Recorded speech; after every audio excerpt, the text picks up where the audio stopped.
we're here doing another April 30/30, and today's we'll be doing a poem from Tom Sleigh's The King's Touch. Tom has a number of poetry books, and I'll try to link all of them below. He has some books of essays as well. So I know Tom as the director of Hunter College's Poetry MFA program. Tom, I feel like I say this about all the poets I share because I enjoy all the poets I share as people. But Tom is just very funny. He has so many stories about all the poets he's known through all of time, like some of the most famous poets, like Seamus Heaney, the Irish poet Tom was like really close with. Yeah, just a bunch of like those old famous poets he was buddies with. So Tom's been in the poetry realm forever, and the poem I'm sharing today is the titular poem. So it's called The King's Touch after an MRI. The King's Touch after an MRI. Up through shifting blues to where the sun is coolly ignorant of where I lie on the sea bottom, lit by my own storm light flickering. I hear the tech's voice wrapped in space dark, scuttling through black light. Please don't move, Mr. Sleigh. All around me the room is stammering, iron smashing against iron, a robot drummer pounding out the earth's magnetic field, slicing my brain into a geode's crystalline amethyst. Lying in my underwear, t-shirt, and holey socks, my head wedged to keep it still, I feel coming closer the king's hand, poor squeamish king, cursed by the power to cure, having to touch all us sufferers with our ugly swollen glands. But why shouldn't the king's touch cure me? Caught like an astronaut against the ocean's curve, lit by the sun rising, I can see the tech back on Earth reflected in the metal halo, hovering above my skull, spinning crazily as dials on an old dynamo. My body's beyond control, outside of me, staring up at my own neuter attachments. In front of me, the whole earth shines in its neural blaze, and the tumor in my brain goes on its own spacewalk, free to drift where gravity takes it. My tumor, that like a mother, talks to me in dreams, asking, Tom, do you have your suitcase? Did you remember your razor and your toothbrush? Have you packed your shoes? So there's a lot going on in this poem. From a formal standpoint, all of the stanzas are 4 lines. Quartets? That feels so wrong. If it was 3 lines, it would be tercets. Is it quartets? I don't know. I'll have to look that up because I can't remember. The different voices here. One, we have the text voice who sets kind of the scene, or one element of the scene. Please don't move, Mr. Sleigh. And then we have the tumor that like a mother talks to him in his dreams. And it's so interesting, that quality at the end, to give the tumor the voice that ends the poem. And there's, Tom, do you have your suitcase? Did you remember your razor and your toothbrush? Have you packed your shoes? It's almost like the tumor is saying, you know, this is the end, you know, it's time. Referencing mortality. There's a lot of space talk in this. The tumor in my brain goes on its own spacewalk. I think one of Tom's other books is called Spacewalking. So it's interesting. I wonder if that was an intentional callback to that previous book. Some of the lines here, I love the line, the whole earth shines in its neural blaze. So we have the earth having a neural, related to the mind, brain, blaze. So it's kind of like mirroring the fact that Tom is in an MRI, and so we have the earth as a kind of brain, and we have Tom's brain being checked out. So I like that kind of echo of imagery. It's really beautiful. In terms of how you can incorporate this into your own poem, You could do what Tom does at the end, which is incorporate a voice of something that normally isn't voiced, like a tumor, or you could do a health condition of your own, or I don't know, a body part, or a doorknob, or a desk, giving that kind of personification to an object. That the object has its kind of own being and its own self it imposes upon you and upon the world. So that's one element you can incorporate. You could try to do the quartets. I don't think it's quartets. You can try to do the 4-line stanzas as a form. You could incorporate outer space, crystalline amethyst. So you can incorporate, there's a lot of colors going on in this poem.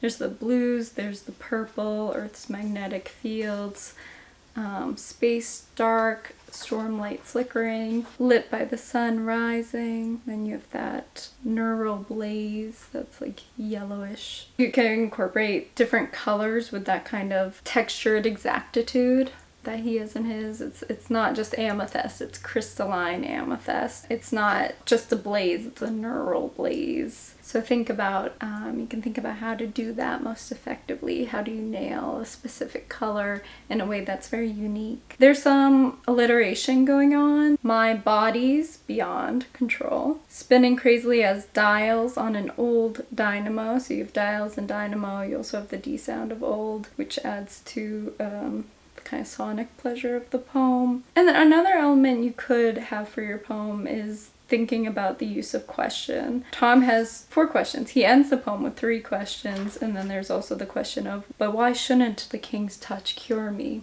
Those 2 lines are so beautiful. Yeah, why shouldn't the king's touch do that? I agree with you, Tom. So yeah, I think you'd be interested to try to end the poem with some questions too. So there you have some techniques. You could try ending the poem with some questions. You could try personifying objects or body parts or physical ailments. Incorporate very specific, unique kind of colors. Start with an image that feels interesting to you or personification of something interesting to you. And as we've done with the others, we'll just go ahead and set that 15 minutes. And time to pull out your journals and your pens and maybe get some water later. And on the clock starting now.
It's been 15 minutes. I'm just gonna finish my line.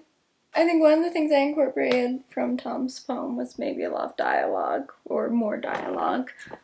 Some of the elements I didn't get to. My battery died and I was recording the last video, so I didn't get to incorporate too much of the colored elements, but I got a few of them in. They just weren't as exact as Tom's language. But that's what second drafts are for. How did it go for all of you? Let me know what kind of elements you included in your poem from the prompt. Like, subscribe, hit the bell for notifications. Buy all of Tom's books. This is, again, his latest, The King's Touch. Very lovely human. His writing, as you could hear tonight, is really beautiful. Take care, y'all.